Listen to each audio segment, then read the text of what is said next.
அனைவருக்கும் என்னுடைய அன்பான வணக்கங்க. இன்னைக்கு ஒரு பழமொழி பார்ப்போங்களா? "முழு பூசணிக்காய சோத்துல மறைக்காதப்பா" அப்படின்னு ஒரு பழமொழி சொல்றாங்கல்ல. அதுக்கு என்ன அர்த்தம் தெரியுங்களா? ஒரு ஊர்ல ஒருத்தர் இளமை பருவத்துல இருக்கவுள்ள ஒரு கொல்லையில பூசணிக்காய் திருடிட்டாராம். அதனுடைய விளைவா அவர் வூட்ட பெரிய புள்ளையா போய் அவர் பெரிய அளவுக்கு வளர்ந்து பெரிய செல்வந்தர் ஆன பின்னும், அந்த பூசணிக்காய் திருட வீடு இருக்குல்ல, அதுக்கு போப்பான்னு தான் சொல்லுவாங்களாம். யாரு அந்த ஊர்ல வழி கேட்டாலும், அவரு பேர சொல்ல மாட்டாங்களாம். "அந்த பூசணிக்காய் திருடன் வூட்டுக்கு போப்பா" அப்படிம்பாங்களாம். இத அவரு எப்படி மறைக்கிறதுன்னு ஒரு பெரியவர்ட்ட யோசனை கேட்டாராம். "ஒண்ணும் இல்லப்பா, நீ தினமும் ஒரு 100 பேருக்கு சாப்பாடு போடு. நாளடைவுல இது மறந்துரும்னாராம்."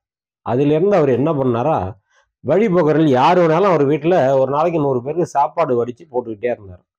இது நாளடைவுல மாறி, மாறி, மாறி பூசணிக்காய் திருடர் வூடு பூசணிக்காய் திருடர் வூடு இல்ல, அந்த சோறு போடுறாங்கல்ல அவங்க வூடுங்க அப்படின்னு எல்லாரும் சொல்ல ஆரம்பிச்சுட்டாங்களாம்.